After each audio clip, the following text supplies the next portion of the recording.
management of medications in our hospitals is very important. MOM 2.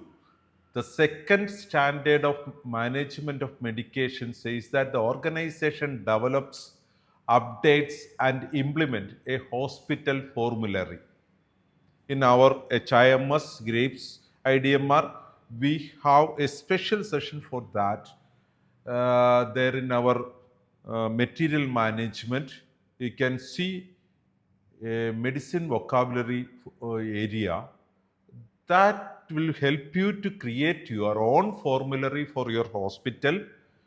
അത് രണ്ടാമത്തെ സ്റ്റാൻഡേർഡിലെ 6 objective എലമെൻറ്റിൽ കൂടെ നമ്മൾ ഈ ഫോർമുലറി എങ്ങനെ കൈകാര്യം ചെയ്യണമെന്ന് ഡീറ്റെയിൽഡ് ആയിട്ട് സ്റ്റഡി ചെയ്യുകയാണ്.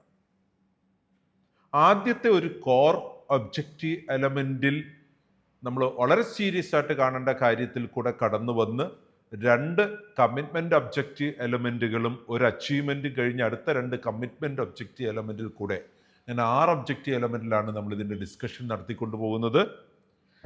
ശ്രദ്ധിക്കേണ്ട ഒരു കാര്യം, നമ്മൾ ഗ്രേപ്സിൽ ഇന്ന് വേൾഡിൽ ഇറങ്ങിയിട്ടുള്ള എല്ലാ മെഡിസിൻ്റെയും ഒരു വൊക്കാബുലറി ഡേറ്റാബേസ് പ്രൊവൈഡ് ചെയ്തിട്ടുണ്ട്. കാരണം ഇന്ന് ഇന്ത്യയിൽ ഏറ്റവും കൂടുതൽ ഹോസ്പിറ്റൽസ് ഉപയോഗിക്കുന്ന electronic medical record software grapes IDMR ആണ്. അതുകൊണ്ട് തന്നെ വ്യത്യസ്തമായ ഡിസീസുകൾക്ക് വ്യത്യസ്തമായ സ്റ്റേറ്റുകളിൽ ഉപയോഗിക്കപ്പെടുന്ന മരുന്നുകളെല്ലാം തന്നെ നമ്മുടെ സോഫ്റ്റ്വെയറിൽ ഉണ്ടായാലത്തെ ഗുണം ഓരോരുത്തരും അവരവർക്ക് ഇഷ്ടപ്പെട്ട രീതിയിൽ വൊക്കാബുലറി ക്രിയേറ്റ് ചെയ്യില്ല. അത് ഒരുപാട് പ്രശ്നങ്ങളെ ഇൻഡസ്ട്രിയിൽ ഉണ്ടാക്കിയിട്ടുള്ളത് കൊണ്ടാണ് നമ്മൾ ഇത്തരത്തിൽ കംപ്ലീറ്റ് വൊക്കാബുലറി ബേസ്ഡ് ആയിട്ട് ഒരു പ്രൊക്വയർമെൻറ്റ് മെക്കാനിസം, ഒരു ഐറ്റം മാസ്റ്റർ പ്രൊവൈഡ് ചെയ്തിട്ടുള്ളത്. അതിലെല്ലാ മെഡിസിൻ്റെയും ഒരു വൈഡ് റേഞ്ച് ഓഫ് ഇൻഫർമേഷൻസ് ഉള്ളതുകൊണ്ട് നമ്മുടെ ഹോസ്പിറ്റലിലെ ചികിത്സാവിധികൾ ഏതൊക്കെ സ്പെഷ്യാലിറ്റിയിലാണോ അതിനനുസരിച്ചുള്ള മരുന്നുകൾ മാത്രമേ നമ്മൾ വാങ്ങുന്നുള്ളൂ എന്നതുകൊണ്ട് അതിൽ നമുക്ക് ആവശ്യമുള്ള മെഡിസിൻസ് എനേബിൾ ചെയ്തുകൊണ്ട് ബാക്കിയെല്ലാം ഡിസേബിൾ ചെയ്തു വെക്കാം. ഈ ഒരു ഹോസ്പിറ്റൽ ഫോർമുലറി ഉണ്ടാക്കാൻ വേണ്ടി വലിയ ഡേറ്റ എൻട്രിയുടെ ആവശ്യം നമുക്കില്ല. എന്നാൽ അപൂർവമായി ചില മരുന്നുകൾ ഇല്ലാതെ അവിടെ വന്നേക്കാം. നമുക്കത് ക്രിയേറ്റ് ചെയ്യാനായിട്ട് ഐറ്റം മാസ്റ്ററിൽ പോസിബിൾ ആണ്. റെഗുലറായിട്ട് ഇത് അപ്ഡേറ്റ് എടുക്കുന്നവർക്ക് അതിൻ്റെ ആവശ്യം വരാറില്ല. ഗ്രേപ്സ് എല്ലാ മാസവും അപ്ഡേറ്റ്സ് തരുന്നുണ്ട്. അത് ഉപയോഗിക്കുന്നവർക്ക് അപ്ഡേറ്റ്സ് കിട്ടിക്കൊണ്ടിരിക്കുന്നുണ്ടാവും. പ്ലസ് അതിനകത്ത് നമ്മൾ മനസ്സിലാക്കേണ്ട ഒരു വളരെ ഇമ്പോർട്ടൻ്റ് ആയിട്ടുള്ള ഒരു കാര്യം, നമ്മൾ ഇത്തരത്തിലൊരു വൊക്കാബുലറി ഇവിടെ പ്രൊവൈഡ് ചെയ്തിട്ടുണ്ട്. എന്നിരുന്നാലും നമ്മളുടെ ഓർഗനൈസേഷനിൽ മൾട്ടി ഡിസിപ്ലിനറി കമ്മിറ്റി നമ്മൾ ക്രിയേറ്റ് ചെയ്തിട്ടുണ്ട്. ഒന്നാമത്തെ സ്റ്റാൻഡേർഡിലെ ഒരു വലിയ ഇമ്പോർട്ടൻ്റ് കാര്യമാണ് ഈ കമ്മിറ്റി. ആ ക്രിയേറ്റ് ചെയ്തിട്ടുള്ള കമ്മിറ്റി ഈ ഒരു മെഡിസിനുകളെ കുറിച്ചുള്ള ഫോർമുലറി ക്രിയേഷനിൽ, ആ ലിസ്റ്റ് പ്രിപ്പറേഷനിൽ ഇൻവോൾവ് ആയിരിക്കണം. വർഷത്തിൽ ഒരിക്കലെങ്കിലും ഇത് റിവ്യൂ ചെയ്തിട്ടുണ്ടായിരിക്കണം. നമ്മുടെ ഡോക്ടർമാർക്കും നേഴ്സസിനും നമ്മുടെ hospital formulary, medicine formulary available ആയിരിക്കണം. അവരതിനെ മുറുകെ പിടിക്കണം.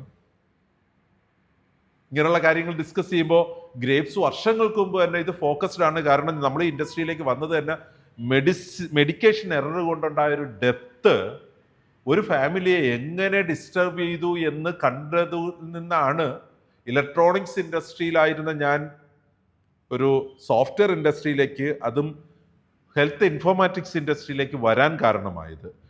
അന്ന് തുടങ്ങി തന്നെ നമ്മൾ മെഡിസിൻ്റെ ആക്യുറസിയിലാണ്, പേഷ്യൻ്റ് സേഫ്റ്റി ബൈ മെഡിക്കേഷൻ എന്നതിൽ ഇമ്പോർട്ടൻസ് കൊടുക്കുന്നുണ്ട്. വളരെ മനോഹരമായ ഒരുപാട് കാര്യങ്ങൾ അവിടെ കാണാൻ പറ്റും.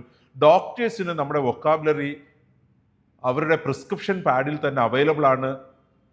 ആ ഫോർമുലറി ബേസ്ഡ് ആണ് വൊക്കാബുലറി അവിടെ വരുന്നത്. മെഡിസിനെ കുറിച്ച് ഡൗട്ട് ഉണ്ടെങ്കിൽ നെറ്റിൽ സെർച്ച് ചെയ്യാൻ വേണ്ടി അവിടെ തന്നെ എവരിത്തിങ്, ഡോസേജ്, ഫ്രീക്വൻസി, റൂട്ട്, ഏത് സിസ്റ്റത്തിലാണ് അത് എഫക്റ്റ് ചെയ്യുന്നത്, ഏത് ഏജിൽ എന്ത് ഡോസ് കൊടുക്കുക, എന്താണ് സൈഡ് എഫക്ട്സ്, എന്താണ് എക്സ്പെക്റ്റഡ് ഔട്ട്കം, എല്ലാം തന്നെ അവിടെ എക്സ്പ്ലെയിൻഡ് ആണ്. ഡോക്ടർ പ്രിസ്ക്രൈബ് ചെയ്തുകൊണ്ടിരിക്കുമ്പോൾ തന്നെ അവിടെ പോപ്പപ്പിൽ അത് വിസിബിൾ ആണ്.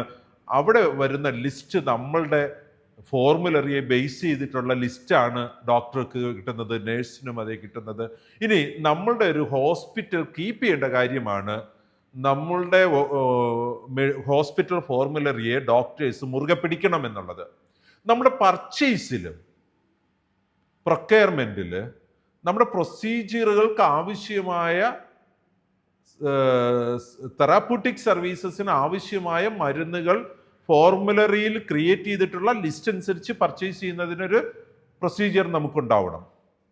അതുപോലെ തന്നെ നമുക്ക് ഏതെങ്കിലും മരുന്ന് അത്യാവശ്യം നമ്മുടെ ഫോർമുലറിയിൽ ഇല്ലാത്തത് വന്നാൽ എങ്ങനെയാണ് വാങ്ങേണ്ടതെന്നൊരു ഡോക്യുമെന്റേഷൻ ഉണ്ടാവണം.